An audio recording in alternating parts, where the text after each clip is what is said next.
ध्यान रखो, 2 तिलक 3 तिलक बड़े शुभदायी होते हैं।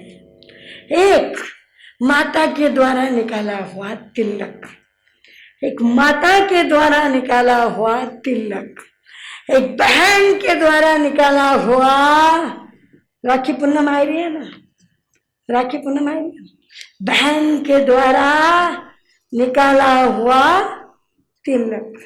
और तीसरा कौन सा, तुम बोलो, तुम बोलो, तीसरा कौन सा?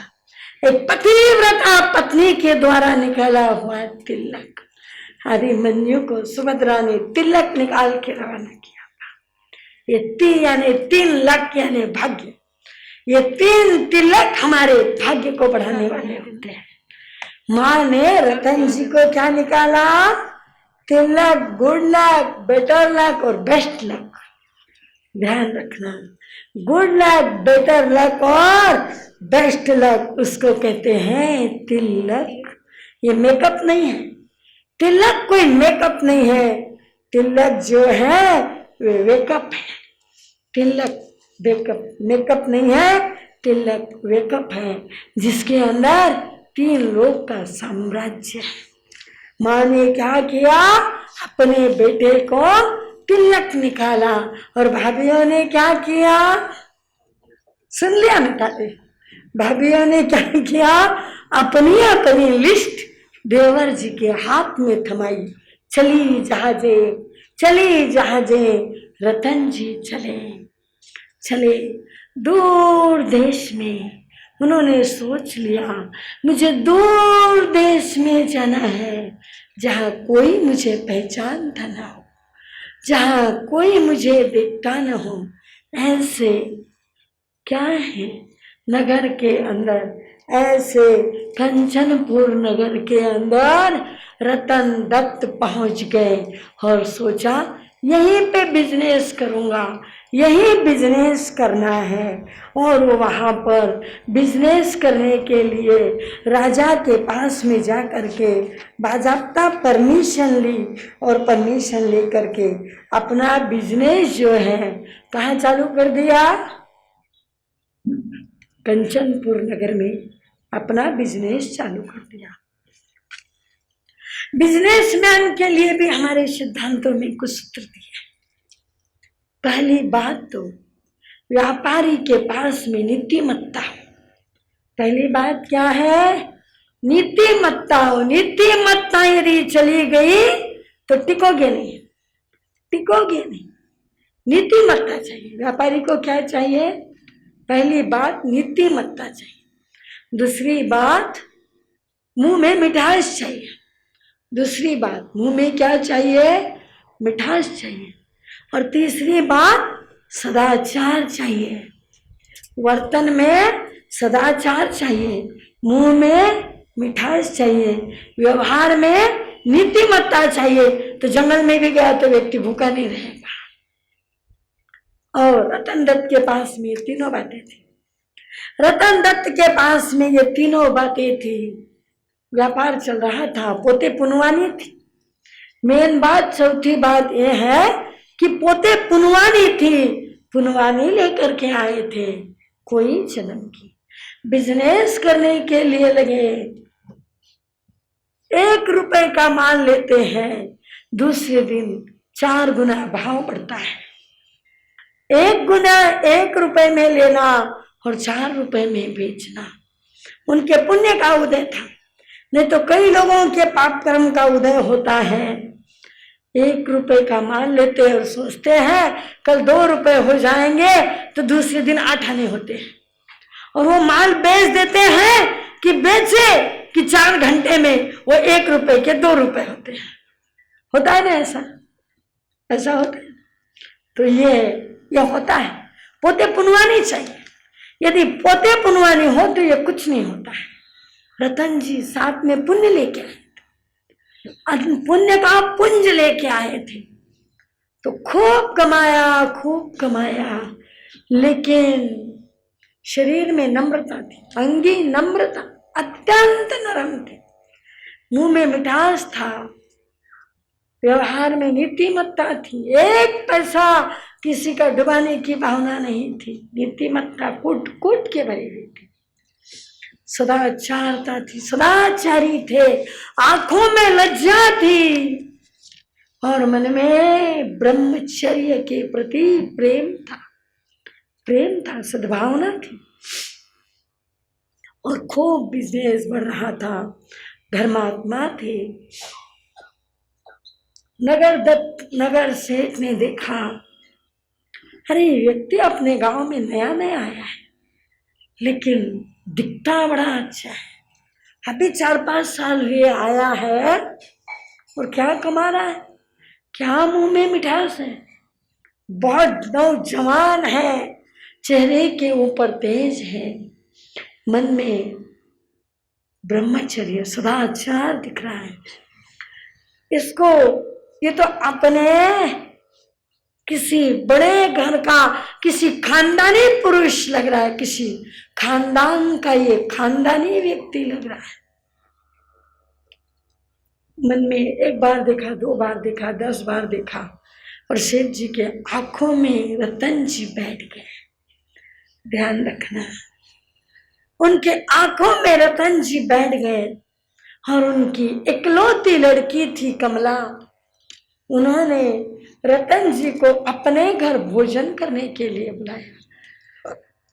रतन जी पहुंच गए, अपने पत्नी को कहते, देखो मेरी इच्छा है कि अपनी बेटी कमला की शादी इसके साथ में करना चाहिए, ये पुरुष कोई खानदानी लगता है, मैं इसको 1 साल से परख रहा हूं, इसमें नीतिमत्ता है, गुणवत्ता है और मुंह में मिठास है, ये अपने लिए जवाई के रूप में अच्छा हो सकता है, तुम देख लो।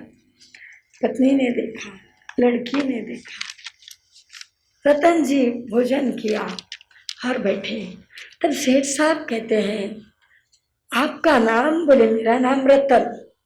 आप कहाँ रहते हो? बोले रतनपुर में। अच्छा,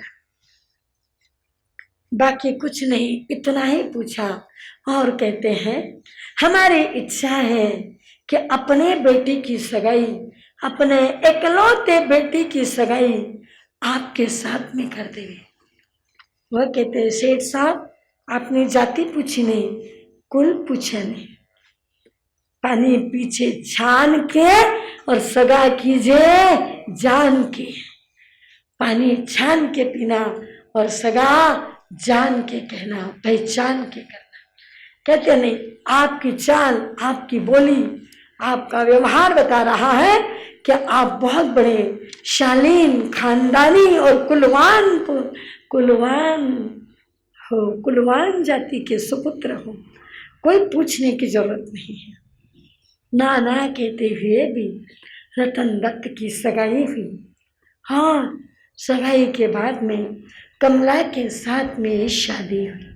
खूब संपत्ति दी पिताजी ने, खूब धन दिया, इकलौती बेटी थी, बहुत सुंदर थी, अत्यंत रूपवान थी, अतिशय गुणवान थी और रतन जी के लिए एक लाइफ पार्टनर, जीवन संगिनी, एक पतिव्रता स्त्री का साथ मिला और रतन जी का जो अधूरा जीवन था वह व्यवहार के रूप में, परिवार के रूप में पूर्णत्व को प्राप्त हुआ।